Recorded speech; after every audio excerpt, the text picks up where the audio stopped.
नमस्कार। आज की बोध कथा। एक व्यापारी को लगा कि तीव्र गति से धन कमाना चाहिए और इस हेतु उसने तोलने में गड़बड़ करनी शुरू कर दी और कुछ चीज़ों के रेट भी बढ़ा दिए, यानी कि हेरा फेरी शुरू कर दी। और देखते ही देखते 1-2 महीने बाद उसके ग्राहकों की संख्या कम होने लग गई, लोगों में उसका विश्वास खत्म हो गया और एक अच्छा हुआ चलता हुआ बिजनेस धीरे धीरे शहने शहने समाप्ति के कगार पर आ गया। उसको बड़ी चिंता हुई। उसने परिवार से बात की। परिवार वालों ने कहा कि जाइए, मंदिर के अंदर सन्यासी बाबा बैठते हैं, उनसे कुछ पूछ कर आइए।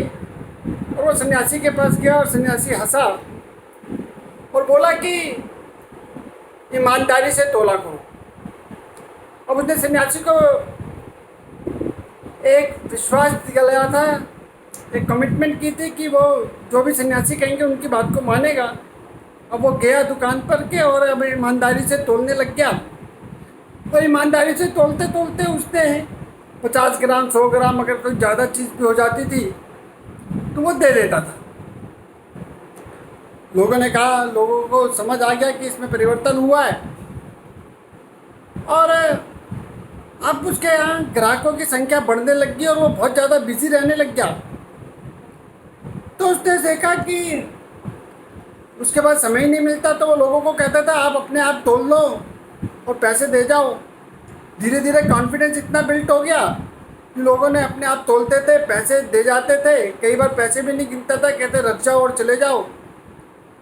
और उसका बिजनेस दिन दोगुनी रात चौगुनी बढ़ने लगा। आसपास के गांव में, आसपास के शहरों में उसकी काफ़ी साख बन गई। वो 5-6 महीने बाद फिर साधु जी के पास गया और बोला कि महाराज, आपके कहने के अनुसार मैंने किया और अब मेरा बिजनेस बहुत अच्छा चल गया, मेरे लिए क्या आज्ञा है। तो साधु को लगा अब इसकी परीक्षा लेनी चाहिए। तो उन्होंने कहा एक सोने का तराजू बनवा लो और मेरे पास लेके आओ। 5-6 दिन में सोने का तराजू तैयार और वो लेकर के सन्यासी के पास गए। तो सन्यासी ने कहा कि कल सुबह जाकर के इसे जो गांव के साथ में नदी बहती है उसमें जाकर फेंक आओ। 2-3 बार पूछा पर सन्यासी ने अपनी बात पर अड़े रही।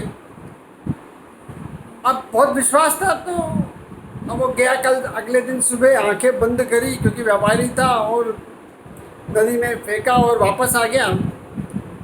और 2-3 घंटे बाद उसके पास एक व्यापारियों का ग्रुप आया और उसने जाकर के उसको सोने का तराजू वापस कर दिया।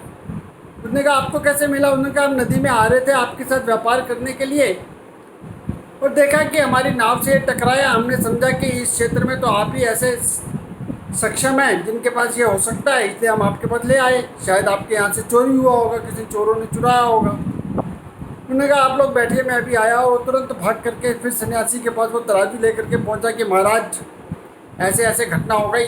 तो महाराज हंसे मुस्कुराए और उसको समझाया कि ये ईमानदारी का से कमाए हुए पैसे का तराजू था और इसलिए आपके पास वापस आ गया।